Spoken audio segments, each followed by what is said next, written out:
Bonsoir, bienvenue sur Ideos, le guide des voyageurs curieux qui aiment bien s'informer pour mieux voyager.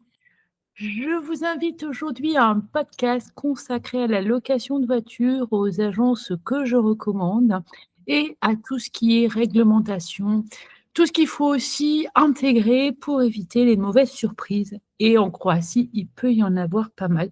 Donc, si vous avez envie de voyager l'esprit tranquille, vraiment essayer d'écouter le podcast et d'intégrer les quelques informations cruciales qui vont vous éviter pas mal de mésaventures concernant la location de voitures. C'est un sujet en général très concernant parce qu'on a cette peur de se faire avoir. Et c'est très bien ainsi parce que comme ça, vous prenez le temps de vous informer pour éviter déjà les agences qui seraient celles qui pratiquent des méthodes frauduleuses et qui essaient de vous arnaquer d'une manière ou d'une autre. Et surtout, c'est pour savoir exactement comment en Croatie, on doit réfléchir à son projet de location de voiture de manière à bien intégrer les frais. Alors, pour ceux qui ont l'habitude de voyager, faites comme si vous ne voyagez jamais, parce qu'on a souvent tendance à projeter ce qu'on a eu l'habitude d'avoir, comme pratique dans certains pays et quelque part, on s'attend, comme on est en Europe en général, à ce que ce soit la même chose en Croatie. Bah, ce n'est pas le cas. Si vous avez voyagé en Espagne, en Grèce, dans des pays qui amènent à prendre les ferries, vous vous rendrez compte que ces pays-là n'ont pas les mêmes pratiques que celles de la Croatie et de même pour d'autres aspects. Donc, je voudrais déjà attirer votre attention sur les spécificités de la Croatie. Alors, pour la location de voiture, en général, il faut avoir un permis de 1 à 3 ans. C'est rare qu'on puisse conduire en ayant un permis plus récent. Normalement, il faut avoir 21 ans, mais certaines agences, assez rares, acceptent à partir de 18 ans et donc avec un permis récent. Ça signifie que normalement, vous allez avoir une couverture spécifique pour les risques liés au fait que vous êtes très jeune conducteur. Quand donc on a 21 ans jusqu'à 65 ans, on a la possibilité de louer une voiture dans les conditions de la réglementation. Au-delà de 65 ou de 70 ans, c'est selon les agences, on est considéré comme un conducteur senior et on est donc soumis à une assurance spécifique appelée donc assurance senior. C'est un coût qui est autour de 60 € supplémentaires spécifique à l'âge que vous avez, même si vous avez 60 ans, pas 60 ans, mais 40 ans de conduite derrière vous ou plus, vous allez donc devoir payer ce supplément. C'est le cas pour les jeunes conducteurs également qui sont soumis donc entre 18 et 21, voire 25 ans, ça dépend les agences encore une fois, à la même assurance. Donc celle-là, c'est la jeune conducteur au coût de 60 € également. Donc ça, c'était les spécificités, mais c'est important de le rappeler parce qu'on n'y pense pas toujours et ce n'est pas intégré, si ce n'est, quand on modifie les âges des conducteurs. Donc ça, c'est, pour la règle. Donc pour, ce qui est de la location de voiture, une fois qu'on a, le permis donc et la possibilité, de découvrir la Croatie à travers donc, une location de voiture, on va devoir se soucier de tout ce qu'on appelle les, frais cachés. Parce que quand vous faites une recherche sur un site quelconque, un comparateur ou que vous demandez donc, beaucoup de devis simultanément, vous n'avez qu'un prix de base qui est rarement celui que vous paierez au final pour plusieurs raisons et c'est lié donc à ces frais cachés. Alors les frais cachés sont de plusieurs types. Le plus connu, c'est celui des assurances, spécifiques, c'est-à-dire pour sortir des frontières. Il y a une assurance à prendre qui a un coût variable de 90 à 150 € par, location. C'est pas par jour heureusement, parce que sinon ça freinerait l'envie d'aller hors des frontières, mais c'est déjà un coût significatif. Vous avez une assurance qui est celle de ferry, c'est-à-dire que si vous voulez aller avec une voiture de location sur une île, vous avez l'obligation d'avoir cette assurance, sinon vous ne monterez pas à bord du ferry et donc ça signifie que vous avez un coût là aussi qui va de 40 à 50 € en général pour, les frais liés à cette assurance. Bon, ça, c'est le plus important parce qu'en général, tout le reste, c'est lié à des besoins très spécifiques que vous auriez. Donc c'est ce qu'il faut retenir principalement.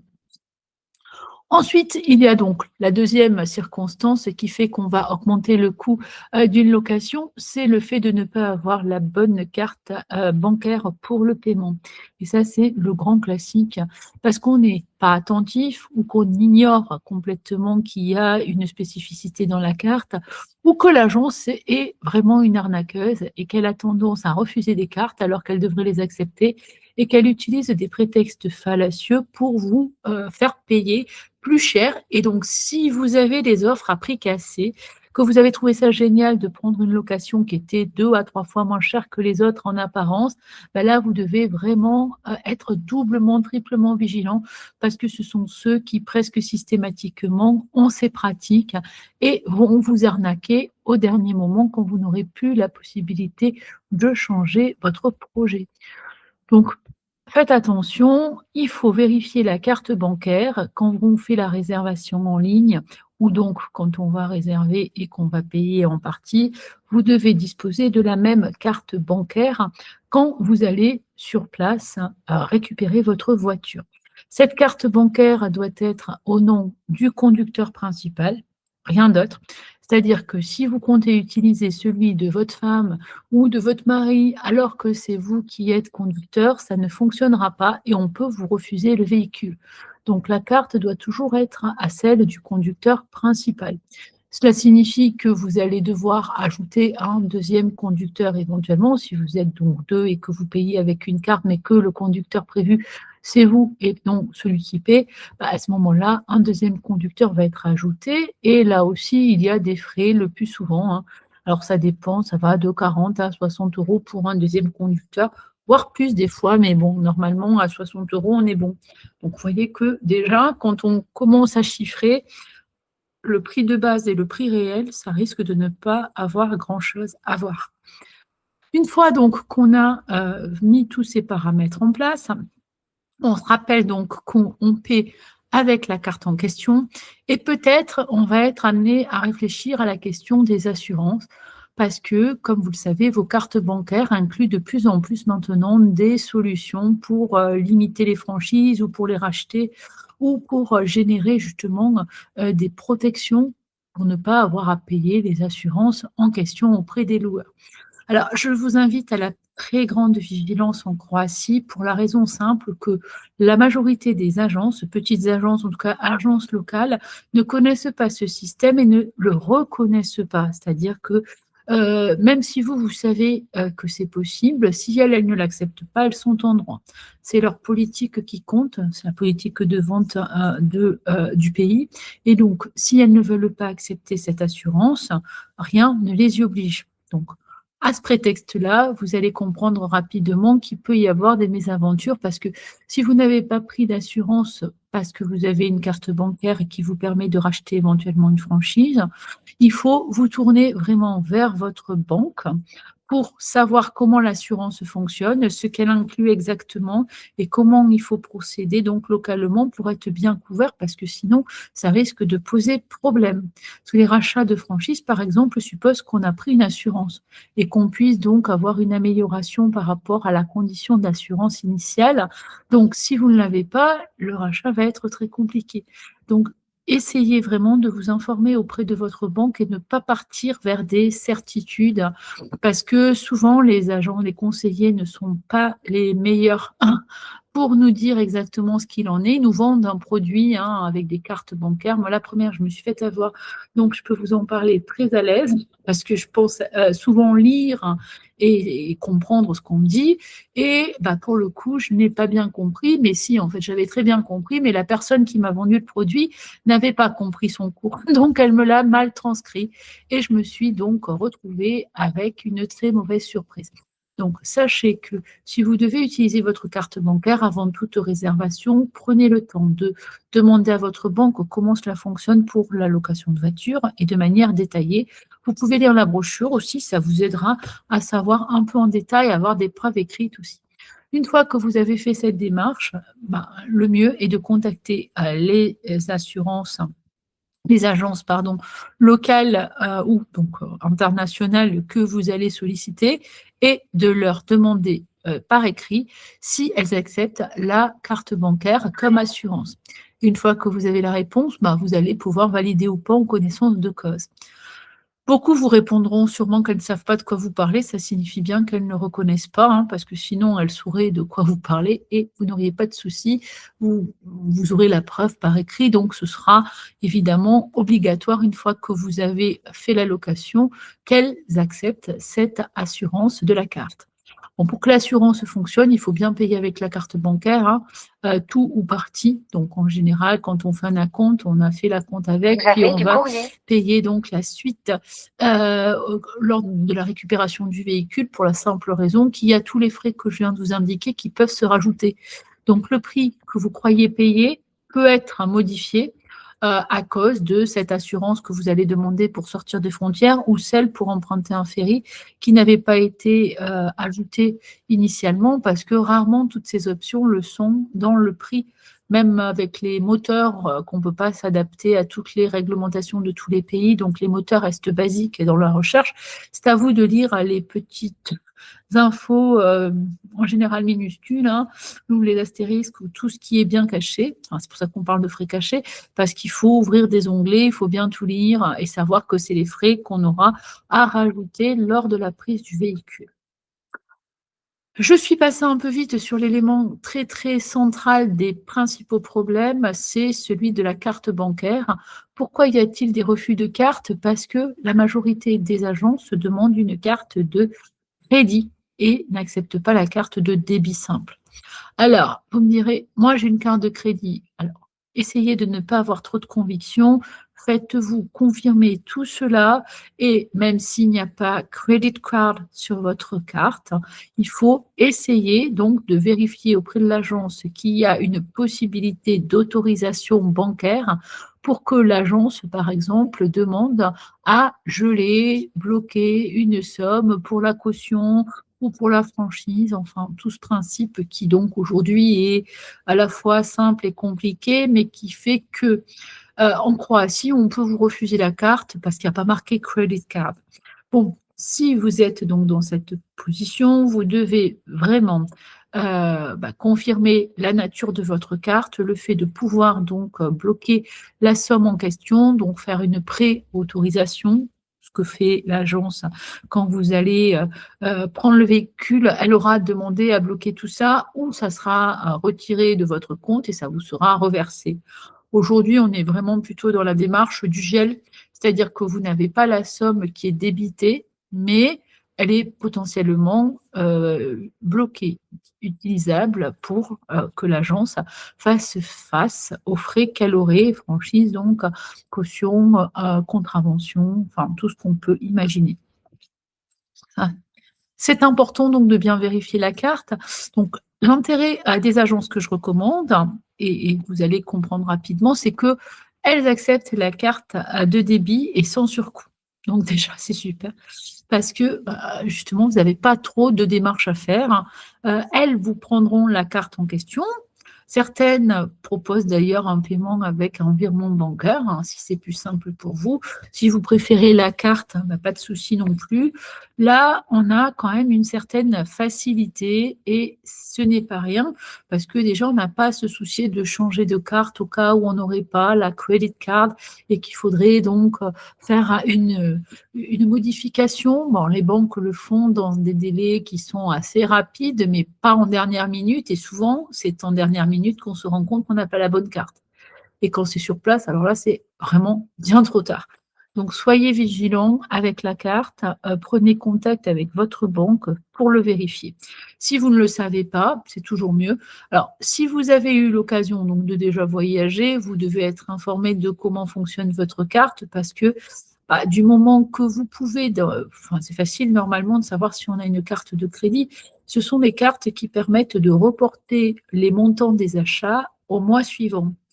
Donc, en général, au lieu d'être débité systématiquement au moment de l'achat, tout est ajouté et puis à une date fixée, vous avez tout l'ensemble des achats qui est débité, c'est soi-disant pour permettre une meilleure compréhension, un plus grand contrôle de ses achats, de son budget.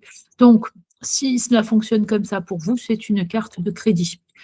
Si donc, c'est une carte qui débite immédiatement tous vos achats, bon, bah, là, vous avez aussi la réponse et puis donc si vous êtes dans le doute, demandez à votre agence, rien ne vaut le conseil d'une personne expérimentée et faites-le auprès d'un conseiller compétent parce que tous les conseillers bancaires n'ont pas la même spécialité ni la même connaissance et peuvent vous induire en erreur. Donc c'est important de demander à un interlocuteur, soit par écrit, soit en se déplaçant à sa banque ou à son conseiller si vous avez confiance en lui. Maintenant qu'on a rappelé les principes généraux, nous en sommes à ce qui aussi peut poser problème, et créer des mauvaises surprises, c'est les pratiques liées aux franchises. Alors une franchise, vous le savez, c'est une somme que vous allez devoir payer dans le cas où vous avez un accident ou un incident et donc cette somme, est indiquée dans votre contrat et ben, quelle que soit la somme, finalement liée à l'accident, la franchise peut vous être prélevée. Alors ça peut être partiel, ça peut être total. D'ailleurs, il faut être très vigilant à ce niveau-là. Donc, les franchises peuvent être assez élevées, 850 voire 1 200 €, ce qui est prohibitif parce que n'importe quel accident ne génère pas des coûts de 1 200 €, donc on évite ce type de franchise, bien sûr. Mais c'est souvent les franchises qui vont avec les offres à prix cassés, hein. Et d'ailleurs, là où c'est coup double, c'est quand, vous croyez faire une bonne affaire parce que le prix est divisé par 3 ou 4, que quand vous arrivez, on vous répond qu'on ne prend pas la carte et que vous devez payer 250 € de plus pour la récupérer vraiment et qu'en plus on va vous facturer 1 200 €, pour se rattraper d'avoir fait, un 90 de réduction ou une illusion de 90 de réduction par rapport à un prix, classique de base en Croatie. Donc attention, vraiment, soyez vigilants à ce genre d'arnaque qui est très fréquent, surtout sur, le comparateur de Booking où il y a une agence très spécialiste du sujet, qui fait pas ça à tout le monde parce que sinon elle serait peut-être plus là pour se le permettre, mais qui le fait très fréquemment et hélas, tous ceux qui ont eu affaire à elle n'ont pas pu grand-chose parce que, bah, voilà, c'est les mauvaises pratiques et on même si vous vous plaignez, si vous faites intervenir une protection juridique, vous n'aurez pas de recours parce que, bah, ces agences sont malignes. Là, pourquoi est-ce que je recommande les agences que j'ai traditionnellement l'habitude d'indiquer quand on me demande une bonne location de voiture? Alors, pour deux, trois raisons. D'abord parce que souvent ce sont des acteurs locaux, voire des petites agences et que je trouve normal de soutenir le tissu local parce que ces agences n'auraient pas vraiment moyen de communiquer ni de se faire connaître et vous n'auriez aucune chance a priori de les trouver dans les villages dans lesquels elles sont. Donc là déjà, c'est la première chose. Ensuite, bon, ce sont des agences croates qui connaissent donc parfaitement la réglementation de leur pays, qui sont, elles, très rigoureuses et donc fiables et qui n'ont pas cette mauvaise habitude d'utiliser un peu toutes les solutions que je viens de vous indiquer comme mauvaises pratiques pour essayer de rattraper ce qu'elles n'auraient pas eu. Il faut se dire que dans les comparateurs de prix, il y a du bon et du mauvais. Alors heureusement qu'il y a beaucoup de bons, hein, c'est-à-dire qu'on peut trouver des supers offres et si on est très vigilant et qu'on a bien donc, regardé toutes les petites lignes, qu'on a pris les bonnes assurances qui couvrent tout, bah, on peut s'en sortir en effet avec des prix très satisfaisants et donc il n'y a pas de souci, les comparateurs ont un intérêt et une utilité évidente. Si donc, vous souhaitez avoir affaire à un interlocuteur unique, donc une personne avec qui vous pouvez échanger, poser toutes vos questions, ce que je trouve mieux par rapport à tout ce qui est mauvaise surprise. En tout cas, vous ne pouvez pas dire que vous ne saviez pas parce que la personne est là pour vous répondre, ce que ne fera jamais, ni le comparateur, ni le moteur, ni même le chatbot, de l'intelligence artificielle, qui peut vous répondre de mieux en mieux, hein. Il faut reconnaître que l'intelligence artificielle fait des progrès à ce niveau, mais qui, quelque part, n'est pas engageant alors que l'interlocuteur à qui vous demandez sera le seul qui, finalement, est responsable de la réponse qu'il vous a donnée et donc s'est engagé auprès de vous. Donc je trouve ça important. Ensuite, l'idée de pouvoir accéder à un contrat, l'avoir à l'avance, hein, ce qui est quand même important aussi pour le lire, pour poser les questions si besoin. C'est toujours mieux que d'arriver sur place et de récupérer un contrat en croate que vous ne comprenez pas. Donc ça, c'est très classique dans les agences qui ont des mauvaises pratiques, c'est en croate et évidemment, on ne comprend rien. Et même si on a l'intelligence artificielle aujourd'hui qui nous aide, on ne comprendra rien quand même. Surtout que sur place, on n'a pas le temps de lire, on va être obligé de prendre la voiture, souvent en 4e vitesse parce qu'il y a d'autres personnes qui attendent et tout ça, donc ça va être un peu expédié et tout ça, c'est pas les bonnes conditions et les agences que j'essaie de recommander n'ont justement pas ces pratiques. Elles sont vigilantes pour que tout se passe bien, pour que les clients soient très satisfaits, qu'il n'y ait pas de différends et pas de problème. Donc si, vous avez, le moindre souci, je pense que vous vous rendrez compte qu'elles sont très réactives et qu'elles évitent toute difficulté. Quand je parle du moins de soucis, c'est surtout quand on n'est pas assez vigilant pour, essayer de vérifier tout ce qu'on a fait lors du véhicule, l'état des lieux du véhicule, par exemple. On est souvent un peu, attentiste. On laisse la personne, responsable de l'agence s'occuper de ça et on n'est pas acteur et malheureusement, si elle ne note pas tout ce qui est, vraiment important à identifier comme les petites rayures et tout, bah, après on peut se retrouver avec, une facture pour les payer. Donc ce serait quand même pas, bien du tout. Donc ouais, les agences en question ne sont pas comme ça, alors que beaucoup d'agences internationales fonctionnent sur ce principe parce qu'elles sont sur des très gros volumes, donc elles cassent aussi les prix avec les comparateurs, qui les incitent pour faire du chiffre et au final, comme elles sont à la perte de temps en temps avec certaines, locations, elles ont tendance à se récupérer grâce à ce type de soucis, en fait, de rayures qu'on va vous facturer très cher pour compenser le prix qui n'était pas assez cher à la location initiale. Donc, vous voyez, avec les agences que je recommande, tout ça n'arrive pas. Donc, c'est bien parce que, bah, quelque part, on est quand même déjà l'esprit tranquille. Alors, vous me direz, qu'est-ce qui vous oblige à me croire? Bah, rien. Mais bon, bah, dites-vous que si ça fait quand même, presque 16 ans que ou même 17 ans bientôt, que, je communique, sur la Croatie, que je donne des conseils, que la communauté donc Facebook est là implantée depuis très longtemps également, c'est que mes conseils sont un minimum vérifiés par les personnes qui voyagent en Croatie et qui ont eu l'occasion de recourir à leurs services et qui, le confirmeront encore mieux que moi et vous avez sûrement pas le temps d'aller vérifier tout ça. Donc, d'un seul principe, si je m'engage à donner des conseils, c'est aussi parce que j'ai envie que les conseils soient bons et qu'on reconnaisse ma compétence. J'ai absolument rien à gagner à dire n'importe quoi ou à vous vendre, des choses qui ne seraient pas pertinentes.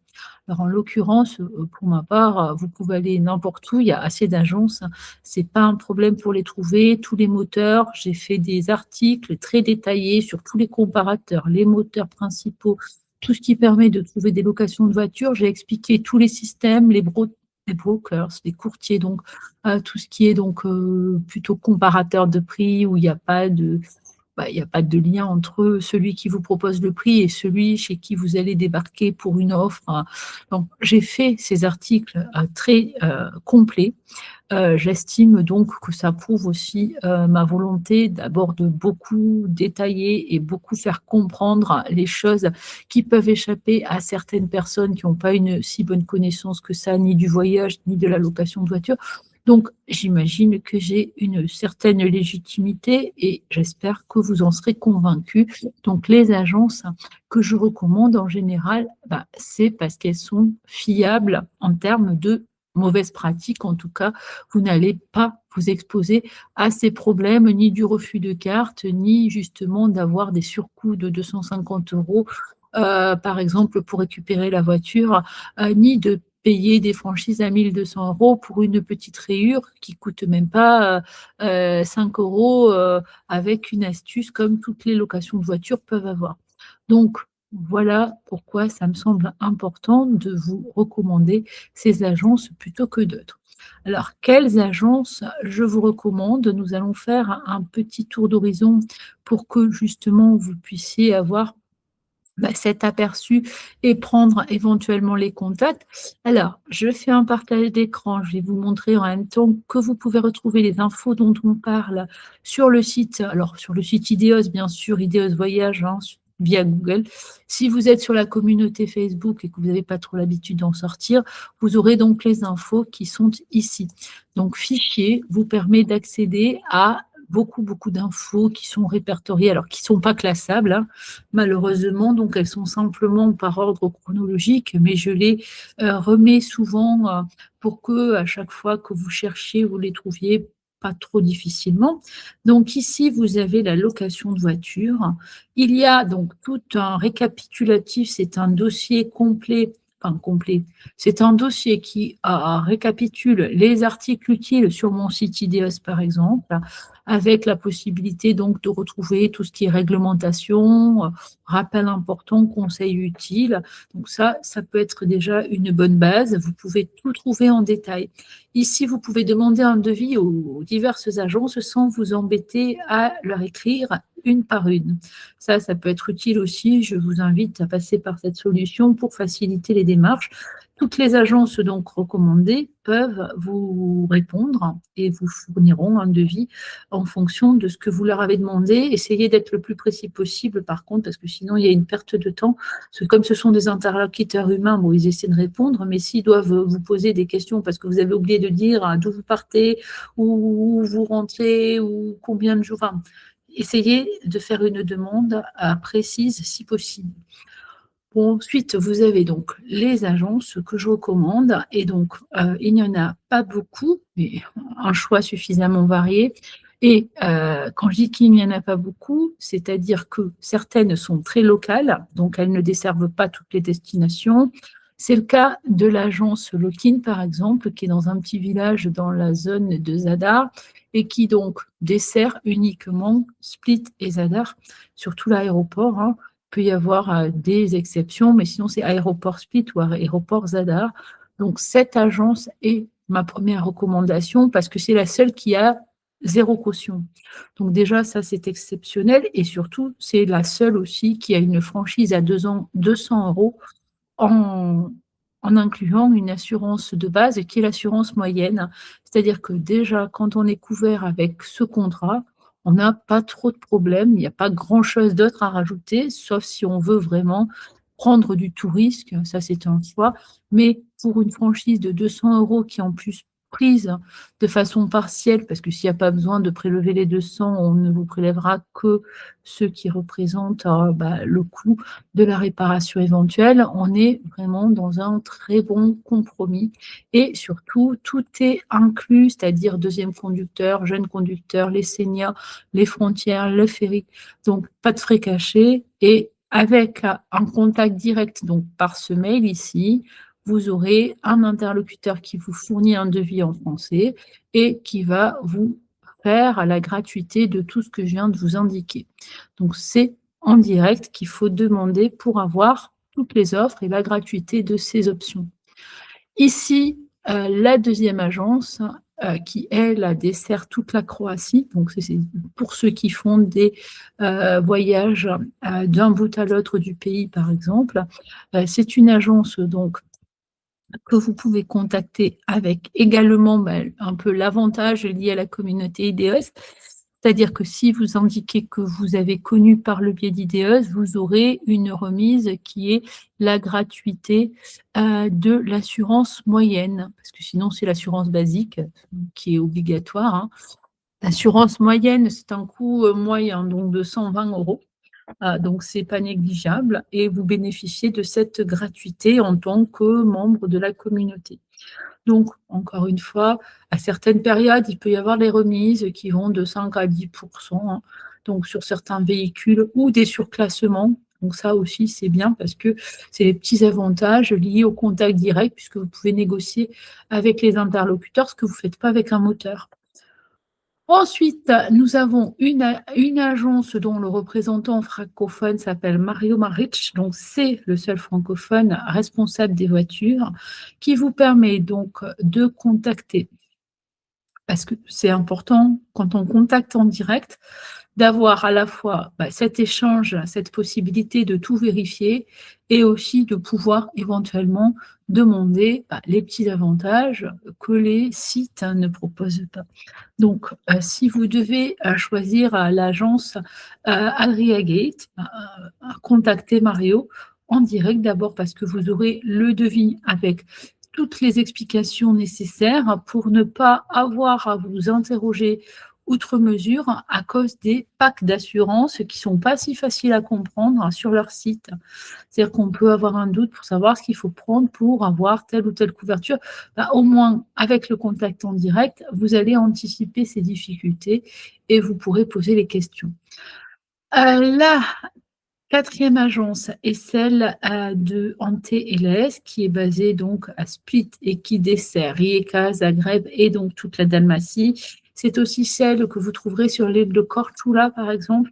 Donc, si vous aimez, donc les échanges avec une agence fiable, qui a une gamme de véhicules moyenne gamme, avec donc des véhicules très bien entretenus et avec laquelle on voyage l'esprit tranquille, pareil, vous allez être très satisfait par cette agence.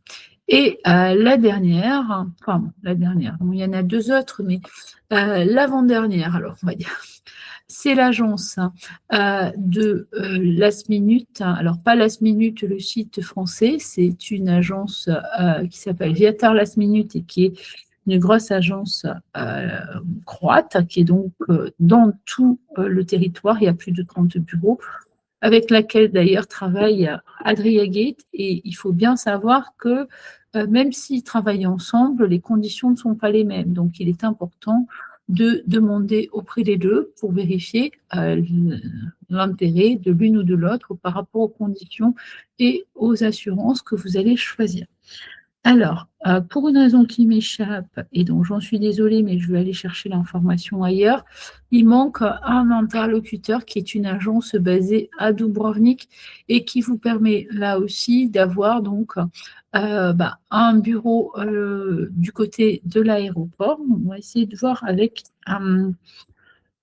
les références ici pour que vous ayez déjà son identité. Donc là, c'est une petite agence de la région de Dubrovnik. Donc c'est pour louer exclusivement. Alors non, là pas non plus. Attendez, parce que je l'ai rajouté sur les nouveaux. Donc on va chercher ailleurs l'info pour que vous ayez les références. Donc l'intérêt de cette agence, c'est que si vous êtes dans la région donc de Dubrovnik, vous ne pouvez louer que donc à Dubrovnik et environ, pas à Split ou à Zadar ou tout ça. Vous pouvez sortir des frontières, il y a des coûts relativement attractifs pour l'assurance. C'est une agence aussi très petite, dont il y a quelques véhicules et si vous êtes intéressé par leurs offres, pareil, vous pouvez vous recommander d'Ideos parce qu'il y aura toujours des petites améliorations de l'offre, soit des surclassements, soit des petits gains qui ne sont pas négligeables. Donc je vais vous montrer les références. Vous avez du courrier. Ce serait très bien. Comme ça, vous pourrez contacter les diverses agences par le formulaire de devis, ça sera encore mieux. Et puis, donc, si vous voulez les contacter une à une, vous avez vu leurs emails, et bien vous retrouverez tout ça dans le e-book consacré donc à la location de voiture. Il y a un mail qui vous est adressé avec le rappel de tous les emails. Et donc, il y a une plaquette sur laquelle vous allez trouver tout. Alors, je vais vous montrer pour la location de voiture. On va y arriver. La location à Dubrovnik. Donc, l'interlocuteur s'appelle Mihailo. Il est très réactif. Il propose des offres dans des délais assez rapides pour justement vous permettre de bien identifier ce que vous cherchez. Donc là, on va y arriver. Parce que le problème avec ce partage d'écran, c'est que quand j'utilise la petite loupe, ça ne me fait jamais remonter ce dont j'ai besoin, alors que pourtant ça devrait. Alors, est-ce que ça va être mieux ici? Encore une fois, un peu désolée, parce que je pensais que ce que je vous avais montré indiquait bien l'adresse.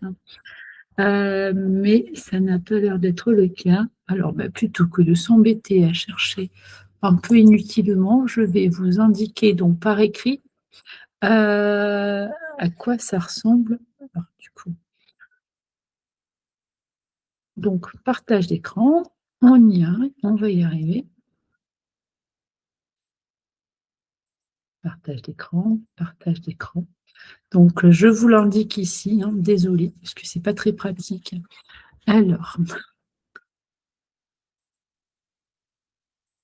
la référence de l'adresse, donc le contact s'appelle Mihailo. Si vous avez donc une demande à lui faire, c'est uniquement pour prise et remise à Dubrovnik Aéroport ou donc dans la ville ou dans les villages vraiment très proches, donc Mini, Saftat notamment. Donc ça reste assez limité par rapport aux autres agences qui sont implantées dans tout le pays éventuellement. Ça signifie que si vous deviez repartir de Split ou Zadar, c'est impossible, il n'y aura pas de remise dans une autre ville. Et ça, je vais en parler donc après avoir abordé tout ce qu'on a dit. Je vais juste préciser quelque chose d'assez important par rapport à la remise dans une autre agence pour que ce soit clair pour vous. Donc voilà les informations par rapport à l'agence en question. Donc, vous avez son email ici, donc vous pouvez le contacter. L'assurance ferry est gratuite, donc si vous comptez prendre le ferry pour aller à Cortula, à Miette par exemple, ou dans les Élafites avec une voiture, même si c'est peu probable que ce soit dans les Élafites, vous n'aurez pas à payer l'assurance ferry. Là aussi, pas de frais cachés, c'est la politique de la maison. Donc l'assurance ferry, elle est gratuite en contactant directement et vous avez donc aucun surcoût pour la carte de débit, ce qui est aussi une bonne chose. Donc maintenant qu'on a fait le tour des agences, j'en viens à donc cette notion de one way, c'est comme ça qu'ils appellent en général, c'est-à-dire vous remettez la voiture dans une agence différente de celle où vous l'avez prise. Et à ce moment-là, il y a un surcoût qui nécessairement peut faire réfléchir, mais qui fait partie de la praticité aussi à laquelle on s'attend quand on a choisi 2 aéroports. On sait aussi qu'il y a des avantages et des inconvénients et donc payer un peu plus cher la location de voiture en fait partie puisque vous allez nécessairement vous voir facturer cette différence d'agence. Alors, c'est variable en fonction des distances, hein, des périodes et aussi des agences. Donc, ça ne va pas vous aider pour identifier, mais sachez qu'on est à peu près à 120-150 € en été. Voilà, quand on va louer pendant la haute saison, si on arrive à Split et qu'on repart de Dubrovnik, par exemple, on est autour de 120-150 €. Ce qui est d'ailleurs un prix qui peut vous sembler onéreux, mais qui dans le fond est assez compréhensible entre les coûts des carburants, d'autoroute, la durée de trajet. C'est loin d'être simple de récupérer les voitures, hein, surtout en mode saison quand on a une forte demande. Donc c'est normal qu'il y ait des surcoûts de cet ordre-là, qui peuvent être plus importants encore, mais globalement comptez sur entre 80 et 100 € pour des distances raisonnables autour de Vous avez du 150-200 courrier. km. Et donc au-delà, on est plutôt autour de 120-150 € et jusqu'à 200 € je suppose, si vous la remettez complètement à Vous avez l'opposé, du si tant est courrier. que ce soit possible. Donc maintenant qu'on a fait un peu le tour de toutes les réflexions, je pense, générales qui se posent quand on loue une voiture, que vous avez les contacts pour avoir les agences que je recommande, que vous savez un peu comment la réglementation fonctionne, ce qu'il faut absolument vérifier, que puis-je vous dire d'autre? Alors, déjà, je vous l'ai dit, privilégiez le contact en direct avec les interlocuteurs, même si ça vous semble peut-être un peu plus pénible, pour une raison simple, c'est comment tout ce qui est frais cachés va être inclus par rapport à un moteur qui ne le fera pas.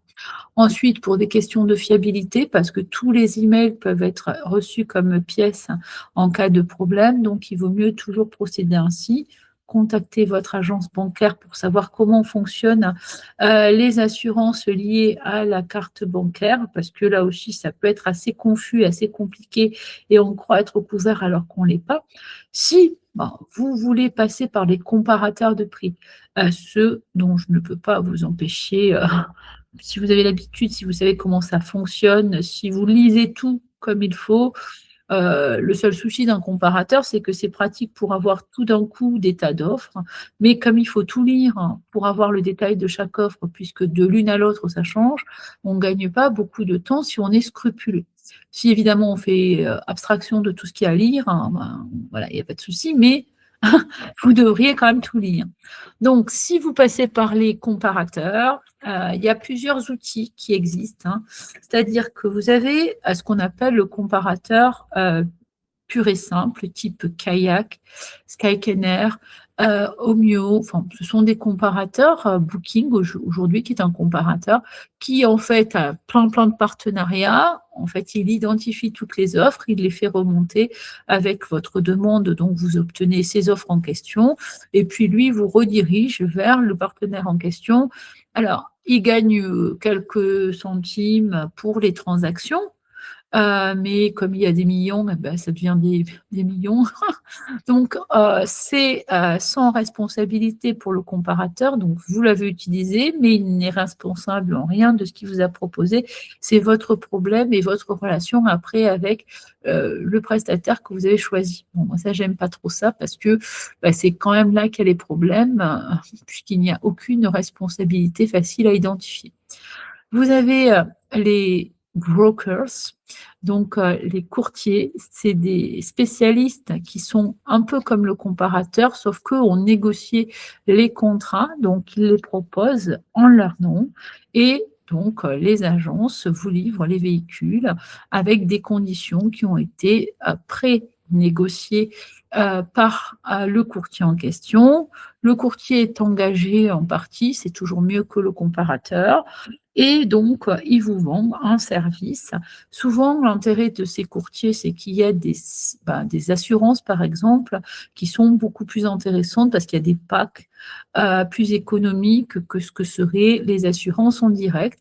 Donc, on y gagne, hein, et c'est plutôt pratique. Alors, c'est BSP, par exemple, Auto Europe, Discovery Cars, qui peuvent être intéressants et qui, à mon sens, Discovery Cars et BSP sont les plus compétitifs en prix et sont relativement fiables, donc pas de souci si vous avez l'habitude. Et je dirais même que vous pouvez avoir des petites remises en plus sur celle-là. Alors, en utilisant les liens que je communique souvent pour les recommandations, en fait, ce sont des liens où il y a des promotions qui sont liées aux affiliations, puisque en tant qu'affilié, pour ma part, je recevrai une commission minime si vous achetez via ce lien. En revanche, vous bénéficiez de certains avantages qui sont liés aux affiliés. Donc, il peut y avoir les remises ou des promotions spécifiques. Et donc, non seulement vous ne payez pas plus cher, mais en plus, vous pouvez y gagner. Donc, mieux vaut passer par les liens en question. Et si vous avez l'habitude de faire le cashback, sachez que certaines comme BSP par exemple, ou des agences de location type Europcar, Budget, Avis, peuvent fonctionner avec le cashback. Donc, on a aussi des 4-5% de remise ou plus des fois sur certaines offres promotionnelles. Donc, on va pouvoir réduire son budget en dehors des offres exceptionnelles de certaines périodes. Donc, si vous êtes adepte de ces solutions-là plutôt que des contacts en direct, vous pouvez toujours y recourir et faire une démarche donc, pour voir ce qui vous convient le mieux pour la location de voiture. J'espère vous avoir été utile. Je vous remercie pour votre intérêt et votre attention. Je pense avoir fait le tour de toutes les infos qui sont élémentaires pour ce sujet. Je ferai des sujets plus spécifiques pour les franchises, les assurances, les cautions. Voilà. Tout ça, en fait, ce sera dans des podcasts dédiés. Pour l'instant, on est allé à l'essentiel et j'imagine que c'est déjà très bien pour ne pas avoir de mauvaises surprises. Alors, je vous dis à très bientôt. N'hésitez pas à me contacter si vous avez besoin de conseils personnalisés. Je suis à votre disposition pour vous accompagner dans vos préparatifs. Et ne le faites pas quand vous aurez déjà tout travaillé parce que ça ne sert à rien. Il vaut mieux le faire quand on ne sait encore rien sur la Croatie, comme ça, vous prenez les premiers repères, après vous approfondissez, vous faites vos choix et c'est plus cohérent, c'est plus logique et c'est du gain de temps.